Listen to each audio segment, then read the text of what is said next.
sallallahu alaihi wasallam qala al-fuqaha umana'ur rusul ma lam yadkhulu fid dunya. Qila ya Rasulullah wa ma dukhuluhum fid dunya? Qala ittiba'us sultan. Fa idza fa'alu dzalika fahdharuhum ala dinikum. Rasulullah SAW bersabda, para ulama itu sebenarnya pada hakikatnya fungsinya adalah pemegang amanat para rasul. Ulama adalah pemegang amanat para rasul-rasul, pewaris amanat rasul-rasul. Selama mereka tidak berkecimpung dalam persoalan-persoalan keduniawian semata. Jadi yang dikatakan bahasa asing pure dunia, artinya dunia 100%. Bukan dunia untuk akhirat, tapi dunia untuk dunia. Apa ya Rasulullah contohnya orang yang demikian itu?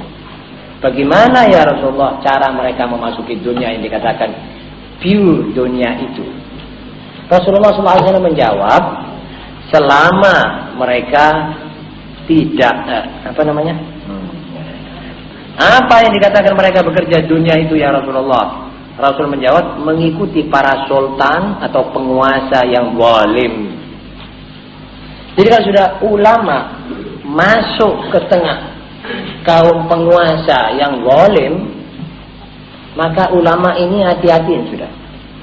Jaga-jaga agamamu dari orang-orang itu. Itu adalah maaf-maaf musang berbulu ayam. Hati-hati. Sebab ulama kalau sudah mendekati para penguasa yang zalim, kalau penguasa yang menjalankan syariat, itu memang fungsinya ulama di situ. Ulama harus main di tengah.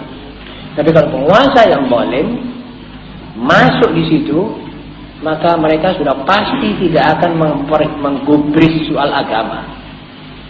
Tidak akan menggubris soal halal haram. Saya bekerja dengan orang yang zalim yang mempunyai kekuatan, dia lemah. Kalau dia kuat, dia mempunyai pengaruh di tempatnya, dia tidak dekat pada yang zalim. Dia tidak punya jah, tidak punya kedudukan di kalangan umat. Dia pergi membebek pada kaum yang zalim. Ini ulama, hati-hatiin agamamu daripada orang-orang itu. Ini nanti yang akan merongrong agamamu dan akan menghancurkan agamamu sendiri. Karena itu kita harus meneliti ulama-ulama yang sudah berada bersama-sama orang yang zalim. Hati-hati. Ada lagi kata-kata Al-Hasan Al-Basri menguatkan ini juga. Beliau berkata, "Idza ra'aita 'aliman waqifan bi bab sultan fa'lam innahu lis." Apa itu artinya? Al-Hasan Al-Basri berkata, jika Anda melihat seorang ulama selalu berdiri di hadapan pintu penguasa yang zalim, maka ketahuilah bahwa dia itu maling. Dengan kata maling, fa'lam innahu lis. Sebab orang kalau tidak maling, dia tidak berdiri di pintu sultan.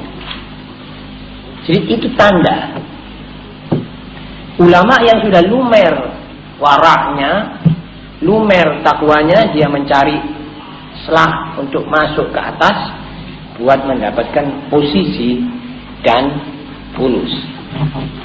Maling. Sebab ulama yang betul adalah di posnya.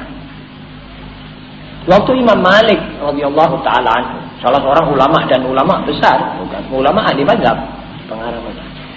Waktu datang dipanggil oleh khalifah, dan khalifahnya masih menjalankan hukum Islam walaupun tidak seperti sahabat. Datang pada Imam Malik mengutus utusannya ke Imam Malik, "Wahai Imam Malik, engkau dipanggil sama Amirul Mukminin untuk segera menghadap di istana." Imam Malik menjawab kalimat singkat. Dia katakan bahwa al-ilmu yu'ta wa la ya'ti. Ilmu itu didatangi orang, tidak mendatangi orang. Kalau dia ada keperluan, suruh datang. Ya Malik, Amirul Mukminin. Dia bilang 100.000 Amirul Mukminin suruh begini. Ulama. Ini yang menilai Al-Hasanul Basri. Jadi saudara-saudara, ini kalimat yang terakhir dari Rasulullah SAW. Itu suatu ciwiran buat kita para ulama. Sebetulnya kita ini masih belum layak dinamakan ulama. Memang ya obrolan gelar ulama di sini lebih banyak. Tapi dengan apa yang ada, kalau kita dianggap ulama, maka ini satu ciwiran buat kita. Hati-hati.